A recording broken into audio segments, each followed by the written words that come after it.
is Radio Prague International, coming to you from the Czech capital. Hello and welcome to Radio Prague International. I'm Daniela Lazarová. Coming up in today's program, the lineup of the 2026 Prague Sounds multi-genre music festival has just been announced. We'll tell you who will be performing in Prague this year. Prague Castle's Renaissance jewel, the Belvedere, is undergoing historic renovation. And emotions ran high in Brno at the weekend, where the Congress of the Sudeten German Association took place on Czech soil for the first time ever. Vít Pohanka was there. All that coming up, but first the news with Romana Grajcerová. News. The current security situation is the most serious and complex since the Cold War, and Europe is facing a combination of major armed conflicts, hybrid threats, and shifts in the global balance of power. This was stated at the conference Current Security Threats by Chief of the General Staff Karel Řehka. However, he emphasized that the situation is manageable if states act in time and consistently. I have no doubt that in the worst case the situation could develop into something that would be a tragedy for the Czech Republic. But I also have no doubt that it is manageable. It depends only on us, Řehka said. According to the head of the Security Information Service, Michal Koudelka, Europe is not facing the threat of a massive Russian attack like the one against Ukraine. He considers it more likely that one member state of the NATO could be attacked in order to test the alliance's response. It is necessary to unequivocally declare unity and determination to defend ourselves, which is the only way to deter the Russian aggressor from this very dangerous adventure, Koudelka said today at a security conference in the Chamber of Deputies, adding that Western countries should neither place too much trust in Russian promises nor give in excessively to Russian threats. We should assess everything with courage and a cool head, the head of the Counterintelligence Service said. Fuel price regulation will continue in the Czech Republic in June as well. The proposal from the Ministry of Finance was approved today by the government. Finance Minister Alena Schillerová announced on the social network X. The Czech Republic introduced daily adjustments of price caps for diesel and petrol in the first half of April in response to rising oil prices due to the conflict in the Middle East. The Ministry of Finance sets price caps based on a rolling 3-day average of wholesale prices. Petrol station operators may apply a maximum margin of 3 Czech crowns per liter of fuel. And now let's look at the weather. On Tuesday it should be clear or mostly clear. Maximum daytime temperatures will be 26 degrees to 30 degrees Celsius, and in lowland areas of Bohemia occasionally up to 31 degrees Celsius. The lineup of the 2026 Prague Sounds multi-genre music festival has just been announced. Names such as sitar star Anushka Shankar, jazz pioneer Shabaka, and electronica and visuals wizard Max Cooper will appear at a variety of venues in the city during November's landmark 30th edition. Ian Willoughby knows more. UK urban artist Koji Radical will appear at Prague's Lucerna Music Bar on November 16th, one of a dozen or so live events in 3 weeks that will make up this year's Prague Sounds.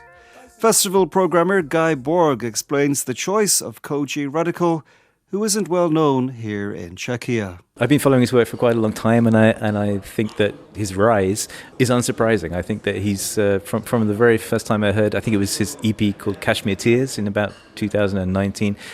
I thought he was a noteworthy artist, and he's really proved it as the years have gone on that his stature's risen. And I think the scope of his music and of his art in general has also broadened. So I think this is the right time to bring him to Prague. And I think that if our audience, which they tend to be, if they are willing to take a chance and to trust our judgment, I think they'll really enjoy the show. Other likely highlights of the 30th edition of the festival, formerly known as Strings of Autumn, include sitar player Anushka Shankar, composer Anna Meredith, and Steve Reich 90, celebrating the minimal music legend.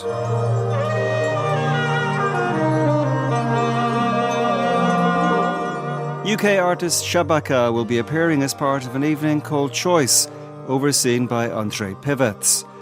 a moment that changed his life as it led to him joining the band of the Grammy-winning jazz vocalist in the United States. This is kind of like my way to give back. I am curating one night. It's going to be a combination of a foreign artist, actually maybe a few foreign artists, and my own project. The one we announced today, his name is Shabaka. His full name is Shabaka Hutchins, but he goes by Shabaka. He's a guy that is kind of on the cusp, on the edge of newness, in my opinion. He can very effortlessly combine almost heady improvised music. He plays reed and woodwind instruments, with electronic music, hip hop, modern EDM styles. So it's pretty fascinating, honestly.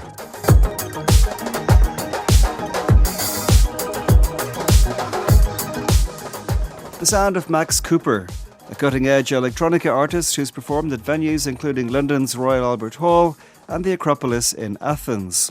As part of Prague Sounds, he'll be appearing at the Rodolphinum, a venue closely associated with classical music. Programmer Guy Borg again. It's not a standard kind of club electronica show, but it's going to be very much site-specific. The visuals are already being worked on to maximize the potential of the space. And also we're quite excited to have pure electronica concert with no acoustic instruments at all in a space like Rodolphinum, which is a first for Prague, and an artist of the stature of Max Cooper. I'm delighted with that, and it's one of the concerts I think is going to be particularly memorable this year. The 30th edition of Prague Sounds will get underway with the show Brooklyn Rider Glass at the city's Signal Space on the 2nd of November. Ian Willoughby there reporting on the lineup of the 2026 Prague Sounds Multi-Genre Music Festival, something to look forward to in November. Prague Castle's Renaissance jewel, the Royal Summer Palace of Queen Anne, better known as the Belvedere, is closing to the public for nearly 2 years as a major restoration project begins. The Prague Castle administration has launched the extensive renovation at an estimated cost of around 100 million crowns, marking one of the most significant conservation efforts at the castle complex in recent years. The restoration will address both structural and aesthetic issues. The southern part of the building requires reinforcement, while work will also focus on facades, arcades, balustrades, cornices, windows, floors, ceilings, and interior partitions. Conservation experts say the renovation has already revealed important historical details hidden beneath earlier alterations. Restoration probes uncovered original Renaissance combed plasterwork that will now be partially restored. Specialists will also remove 20th century paint coatings from the vaulted ceiling beneath the roof in an effort to recover the building's earlier appearance. Barbara Ferret from Prague Castle Administration highlighted the rediscovery of the original colour scheme inside the palace. My ten letohrádek I ty dolní místnosti známe bílé. We know the summer palace and its lower rooms mainly as white interiors, but surveys uncovered original Renaissance plasterwork that we will now restore. We will also restore the original coloring of the ceiling. Budeme tedy navracet tu původní barevnost stropu. Prague Castle officials say that once the renovation is over, the building's historical purpose will remain unchanged. After reopening, the Belvedere is expected to continue hosting smaller cultural events, exhibitions and ceremonial gatherings. Pavel Vyhnálek, director of the Prague Castle Administration, says the Royal Summer Palace is one of the purest examples of Italian Renaissance architecture located outside of Italy and must be preserved accordingly. Proto mu věnujeme maximální památkářskou péči. We want to give it maximum care and protection, which means avoiding projects and operations that would require a change of temperature, humidity, and in general conditions that could place excessive strain on the historic structure. Opatření, klimatizace a podobně. The reconstruction, awarded to a Czech construction company, is expected to cost around 100 million crowns. Final costs, however, may still change as the restoration progresses in the event of hidden structural problems that sometimes only emerge during construction work. The reconstruction is expected to continue until the spring of 2028. A reminder that you're with Radio Prague International, coming your way from the Czech capital. Brno was the scene of an extraordinary and emotionally charged weekend. For the first time ever, the annual meeting of the Sudeten German Association took place in the Czech Republic, in a city where, in the chaotic aftermath of World War II, thousands of German-speaking residents were expelled in what became known as the Brno Death March. Vít Pohanka went to witness the March of Reconciliation and found both remembrance and angry protests. Schováváte za společenskou chybu, postupili. Vlci přijeli uctít svou památku svých dědů. So, I've just got off the bus here in Pohořelice, where the March of Reconciliation is due to begin in about an hour's time, and I've walked straight into a heated confrontation. A small but very vocal group of protesters are shouting at some of the participants gathering here. They are fiercely opposed not only to the presence of Sudeten Germans in Brno, but especially to the idea that they should be holding their annual meeting here at all. You can hear accusations of betrayal of the Czech nation, and some protesters are shouting that these are children of murderers, descendants of those who helped destroy Czechoslovakia. But one thing needs to be said. However loud these protesters are, they are clearly a small minority, just a fraction of the much larger crowd that is gathering a few dozen meters away for the official start of the march, where several local but also quite prominent German politicians, including, for example, Alexander Dobrindt, Germany's Federal Interior Minister, are expected to speak.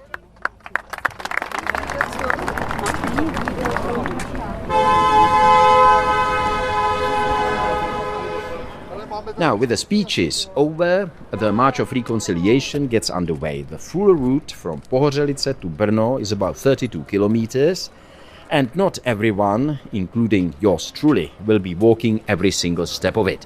There are at least 2 points along the route where participants can hop on a bus and make their way more comfortably to Brno in time for the symbolic final kilometer to Mendel Square, where the march will end. And as we make our way through Pohořelice, passing cars honk their horns, it's honestly hard to tell whether that's a gesture of support or protest, perhaps a bit of both. But whatever the reaction from the roadside, this feels like a good moment to speak to some of the people taking part. So I'm from Germany, and my name is Eric. And which part of Germany? Southern Germany, Bavaria. From Bavaria. Well, Eric, you've got this sign here. Yes. If you were to explain it in English, what it means, what it is in German, and what does it mean in English? The sign says in German, alles Leben ist Begegnung, which basically means that all your life is meeting and interacting with other people. So all your life you come together with people, and with people that you know already, but also, of course, with new people that you will meet and with whom you will have to talk and to interact. And just to describe it to the listeners, you've got a very nice cap with the Czech official coat of arms. Yes, I do. Why is that? I was in Prague last year and I saw it in the souvenir shop. And I like it. It's very nice, it's beautiful. And I always wear it when I'm hiking. And it has the official logo, coat of arms. Coat of arms of the Czech Republic, that's right. And it also has, the different parts of it are also the historical coat of arms of the different regions of the Czech Republic, so of Bohemia and Moravia and Silesia. So it's beautiful. I like it. In the context of what you have as a motto and the cap that you have, yes. Why is it important for you to be here at this event? It's amazing that this event is possible. So I'm really thankful to meeting Brno and the city of Brno that they are making that possible. That they sent the invitation out, and basically we have two events coming together here. So we have one is the walk of remembrance and of unity that we are having right now from Politz to memory the death of the German population of the city of Brno. which my ancestry was also part of it. So my grandma is from the city of Brno, so she was born here. So it is also part of my identity, of my history, of my family. So that's like a very personal story. Yeah, personal story from my side. Yeah. And we also have this here for the first time, which is really an historical event, that we have the Sudeten Tag, so the main gatherings of all Sudeten Germans in the city of Brno. So for the first time it's in the Czech Republic.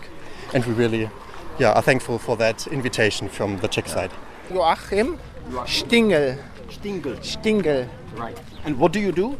I'm working at the Austrian Post. Austrian Post in Vienna. I know the answer seems to be pretty obvious. Nevertheless, let me ask you, why are you here? Why is it important? Why is it important? Good question. I went to the Sudeten Tag in former times. I went in Bavaria, so I'm very noisy to come here to see in Brno. How is the conditions in Brno? You are curious. Yeah? Yes. Obviously, you are here. This is your daughter, I suppose. Yes, and no sons, a girl for the boyfriend. It's the boyfriend of my other girl is at home. Right. So it's important for them as well. Yes, I asked them if they want to come here, and they want. Yes, okay. And my parents and my grandparents are born in Czech Republic. And where? Here in Brno? No, north near Olmütz. Near Olmütz. My mother and my father is born in Czech. So where were you born then? I'm born in Germany, near Frankfurt.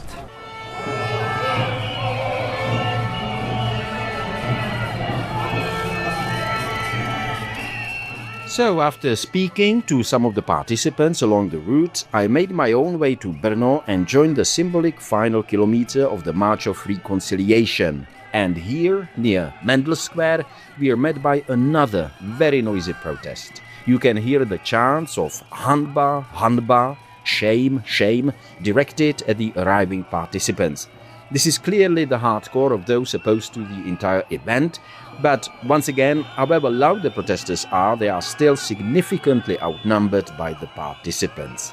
And I'm heading into the Augustinian Abbey here in Brno, not to listen to some more speeches taking place there at the end of the march, but to speak to one of the people who stood at the very beginning of this whole effort, the Meeting Brno initiative, of which the March of Reconciliation is just one part. My name is David Macek. I have been living in Brno all my life, besides some studies abroad. And I am initiator and co-founder of Meeting Brno Festival, Festival of Reconciliation, Festival of Humanity. Obviously, you've had the Speaker of the Senate here, Mr. Bystrčil. You've had some other very influential figures, I would say, from Czech politics. So just to kind of sum it up, it's still going on, obviously, when we are speaking, yeah. But this will be broadcast in a few days' time. If you were to say, what was the biggest kind of lesson or learning experience from this year's event?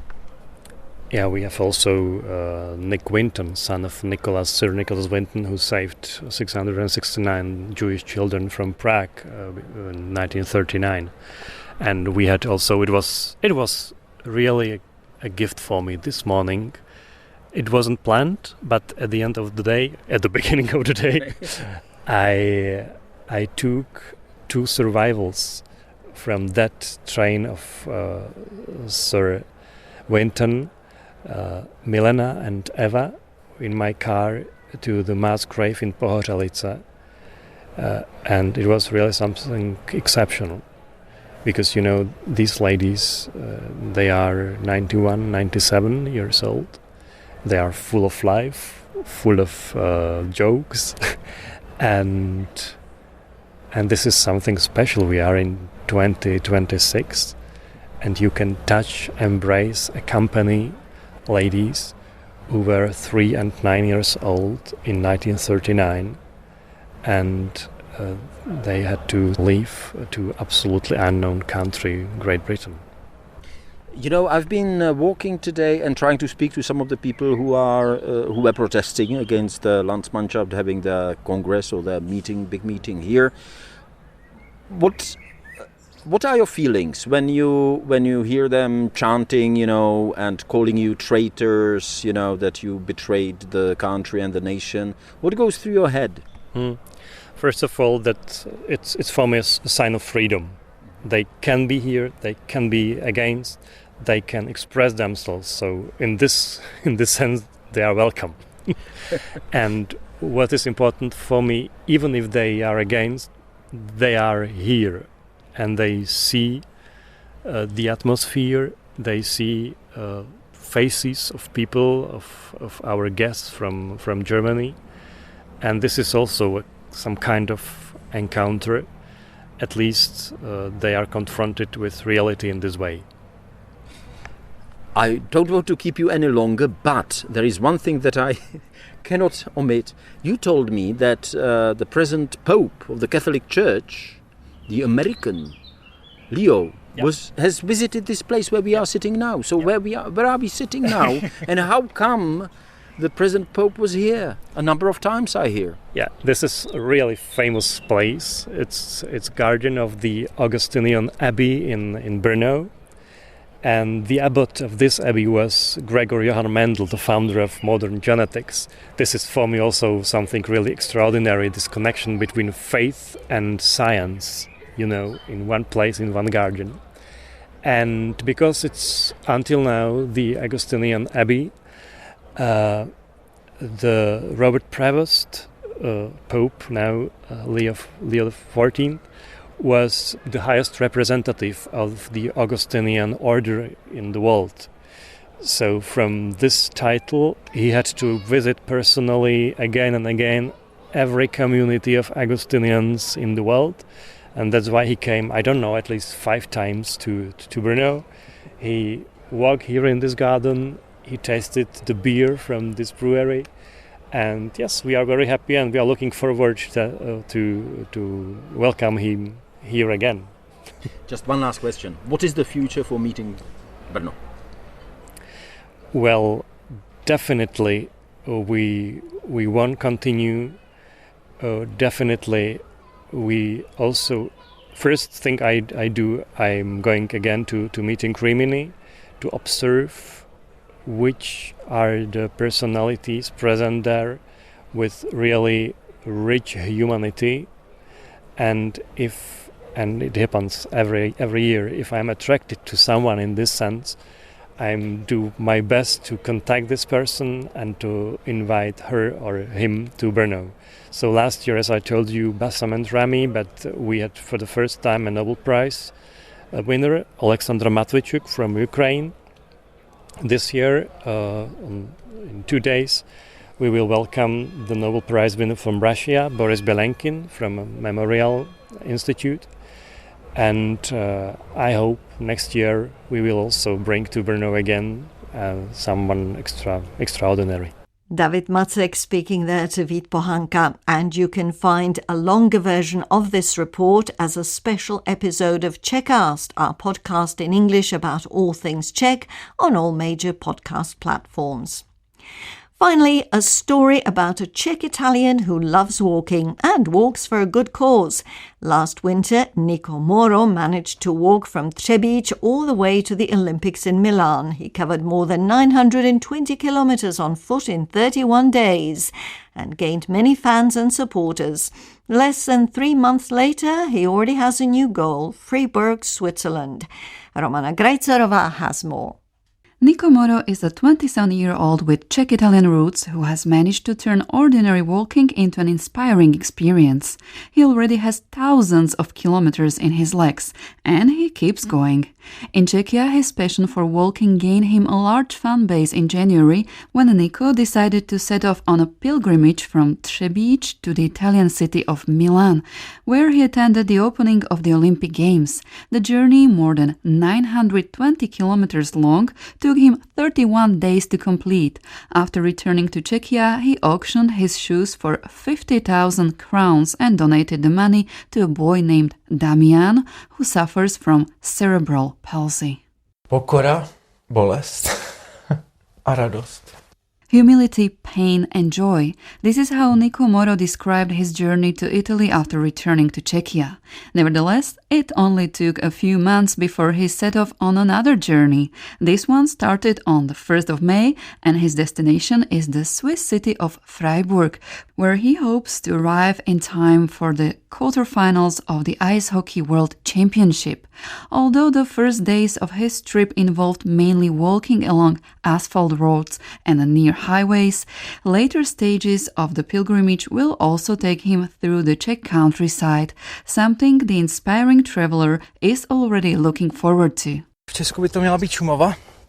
Tam to bude krásný, tam budou hory, že jo. In Czechia, that should be the Šumava region. It'll be beautiful there with mountains.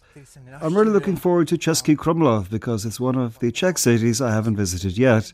I'm genuinely excited. I get goosebumps just talking about it. After Telch, everything will be new to me. Nico told Czech Radio. This journey also carries a charitable message and is connected to the hockey jersey Nico is wearing. Ten dres teda mi věnovali hokejisté Horácké Slavie Třebíč. The jersey was given to me by the players of Horácká Slavia Třebíč, and they all signed it. Once I reach my destination, I'll have it signed by all the players of the Czech national team, and then I'll auction it off for Viktorka from Třebíč, who suffers from a rare congenital condition. CACNA1A. The journey to Freiburg in Switzerland is about 850 kilometers long. Nico Moro aims to complete it in 28 days, covering more than 30 kilometers a day on average. Even now, however, it is already clear that this journey will be far from Nico's last. And I'm afraid that's all we have time for today. You'll find us at radio.cz. Should you like to contact us, please write to english@radio.cz. This is Daniela Lazarová saying thanks for joining us and take care.